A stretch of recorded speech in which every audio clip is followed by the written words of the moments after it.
to rethink. He delved into religious teachings.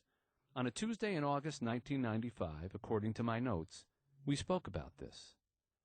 Morrie told me he once believed that death was cold and final. You go into the ground and that's it.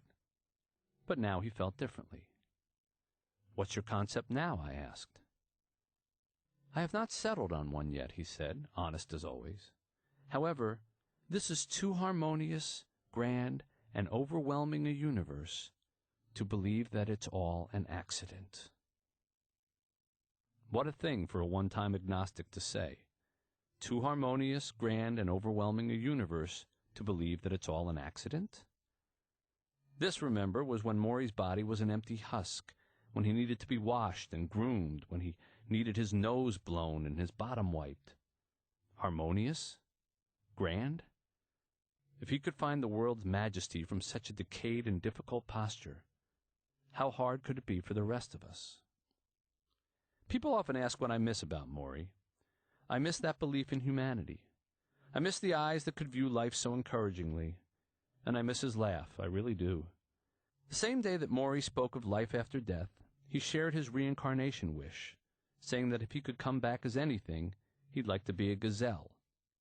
In rereading the transcripts, I see that I made a wisecrack after he said that. The good news is you'd be reincarnated, I said. The bad news is you'd be in the desert somewhere. And he said, right, and he cracked up. We laughed a lot that way. Maybe it's hard to believe with death hovering in the corner, but we did. Nobody liked to laugh more than Morrie. Nobody could milk a corny joke for longer. I'm telling you, there were days where I could do a knock-knock joke and he'd go to pieces. So I miss that, and his patience, and his academic references, and his love of food, and the way he closed his eyes when he listened to music. Still, what I miss most, simple and maybe selfish as it sounds, is the twinkle in Morrie's eyes when I came into the room.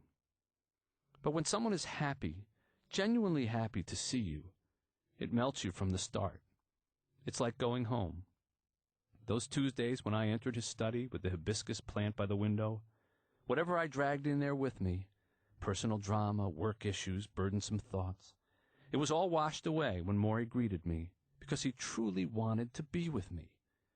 His eyes crinkled and his ears pulled back and his mouth made that funny crooked-toothed smile, and I was welcome. Others have told me they felt the same way with Morrie. Perhaps his ravaging disease stripped him of distractions, erased the kind of preoccupation with daily details that absorbed the rest of us, allowing him to be fully present. Or perhaps he just cherished his time more. I don't know. All I know is those Tuesdays we spent together felt like one long hug from a man who couldn't move his arms, and I miss that most of all. In the 10 years since this book was published, I've been asked countless times if I expected it to become so widely read.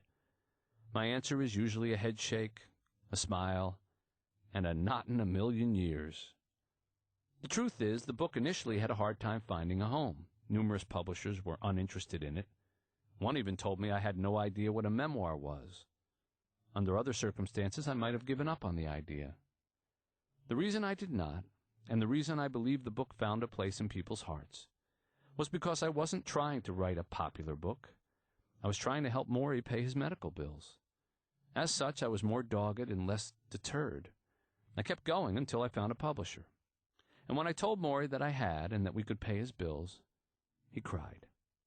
I often say for me that was the end of Tuesdays with Morrie, even though I had barely begun writing it. I had done what I wanted, one small act of kindness in return for the countless acts he had shown me. But the journey, in truth, had hardly started.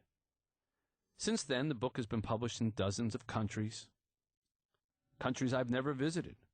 It's been translated into numerous languages I cannot read or speak. It was adapted into a TV movie, and the great Jack Lemmon told me that Morrie was his favorite role. A stage play was written and performed in theaters across the continent. School systems, universities, funeral homes, hospices, churches, synagogues, book groups, charities, all have embraced the book. I can never put into words how humbled I am by all this, or how proud I am for Morrie that his gentle wisdom is settling like a snowfall on various streets around the world.